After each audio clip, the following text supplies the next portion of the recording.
Selamat siang, perkenalkan nama saya Mario Aguin Rafael. Kalian bisa panggil saya Mario. Di sini saya akan menjelaskan assignment atau tugas yang diberikan oleh Mr. Samuel minggu lalu. Di sini nomor 1, apakah nama Bogor di masa lampau? Berdasarkan Undang-Undang 16 tahun 1950, GMT Buiterzog berganti nama menjadi Pemerintahan Kota Besar Bogor. Kemudian tahun 1957 berubah lagi menjadi Kota Praja Bogor sesuai Undang-Undang 1 tahun 1957. Lalu Undang-Undang 18 tahun 1965 dan Undang-Undang 5 tahun 1974 menetapkan pergantian nama Kota Praja Bogor menjadi Pemerintahan Kota Madya tingkat 2 Bogor. Lalu yang nomor 2, apa julukan Kota Bogor? Kota Bogor terkenal dengan julukan Kota Hujan karena memiliki curah hujan yang tinggi. Jejak historis sejak kerajaan Pakuan Pajajaran hingga Hindia Belanda dibuktikan dengan beragam artefak peninggalan sejarah yang dilestarikan hingga kini. Kebun Raya Bogor menjadi salah satu ikon pariwisata kota ini. Yang ditulis oleh Antonius Purwanto, Senin 28 Juni 2021. Lalu yang ketiga, ada wilayah administrasi Kota Bogor. Luas wilayah Kota Bogor sebesar 11.850 hektar terdiri dari 6 kecamatan dan 68 kelurahan.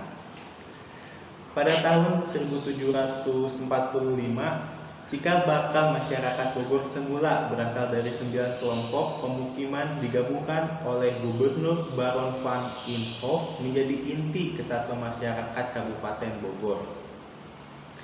Pada waktu itu, Bupati Demang Warta-Wangsa berupaya meningkatkan kualitas lingkungan hidup untuk kesejahteraan rakyat yang berbasis pertanian dengan menggali terusan dari Ciliwung ke Cimapak dan dari Nanggewer sampai ke Kaliburu atau Kalimulya.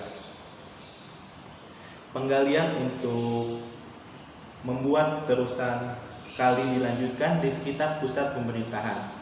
Namun pada tahun 1754 pusat pemerintahannya terletak di Tanah Baru, kemudian dipindahkan ke Sukahati atau Kampung Empang sekarang. Lalu selanjutnya keempat, tempat bersejarah di Kota Bogor. Yang pertama, saya mengambil beberapa tempat bersejarah yang dikategorikan bisa menjadi budaya atau agama. Yang pertama ada Gereja Zebaot.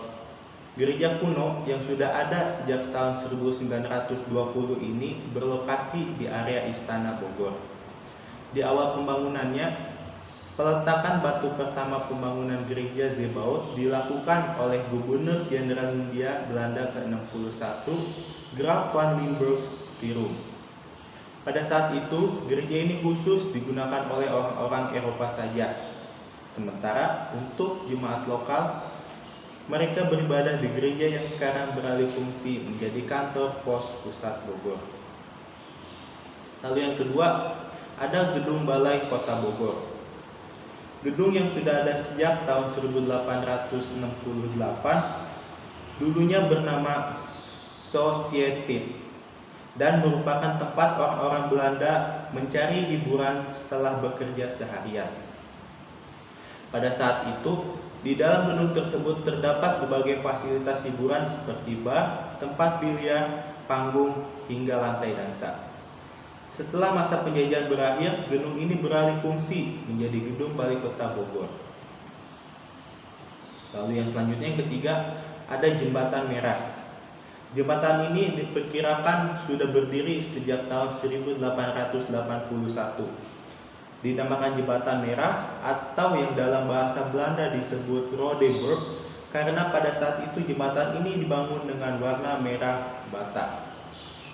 Peristiwa sejarah yang tercatat pernah terjadi di atas Jembatan Merah Bogor adalah pertempuran sengit antara tentara BKR atau Badan Keamanan Rakyat yang dipimpin oleh Kapten Musilihat dengan para serdadu Belanda.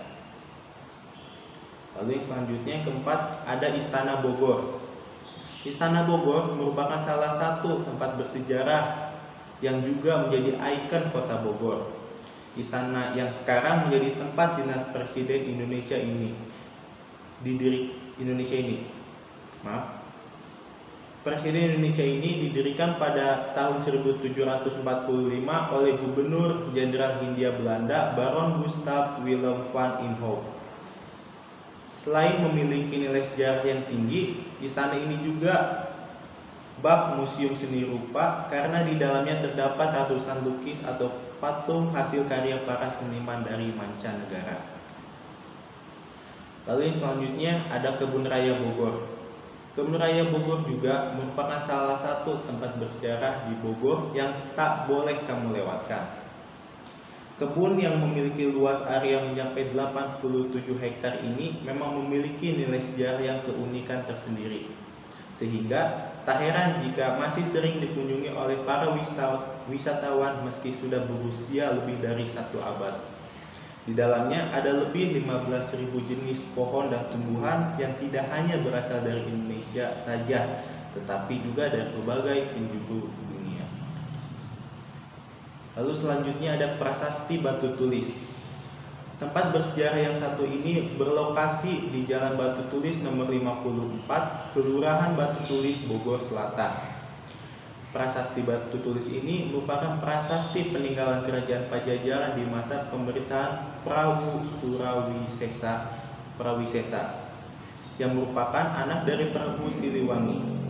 Hal ini dibuktikan dari adanya ukiran kalimat yang ditulis menggunakan aksara Sunda kuno di atas prasasti tersebut. Lalu yang terakhir, tempat wisata di Kota Bogor. Yang pertama ada Kebun Raya Bogor. Kebun Raya Bogor atau Kebun Botani Bogor adalah sebuah kebun botani besar yang terletak di Kota Bogor, Indonesia.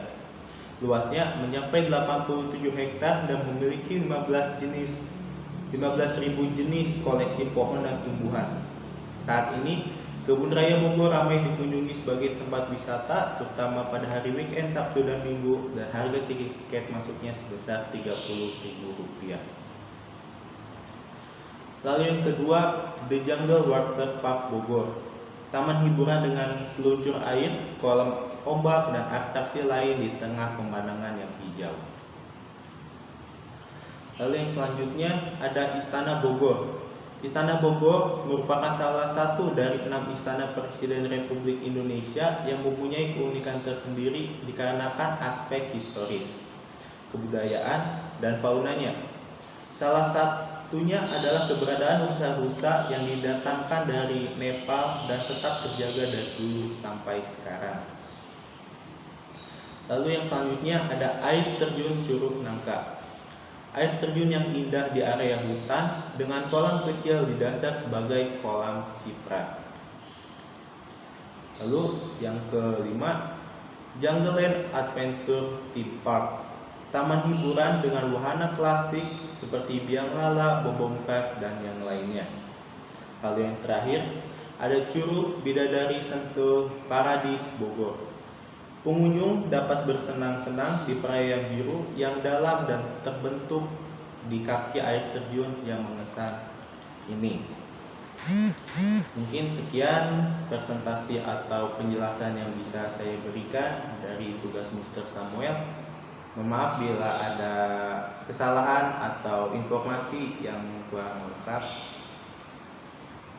Demikian informasi atau penjelasan yang bisa saya sampaikan. Saya Mario, selamat siang dan terima kasih.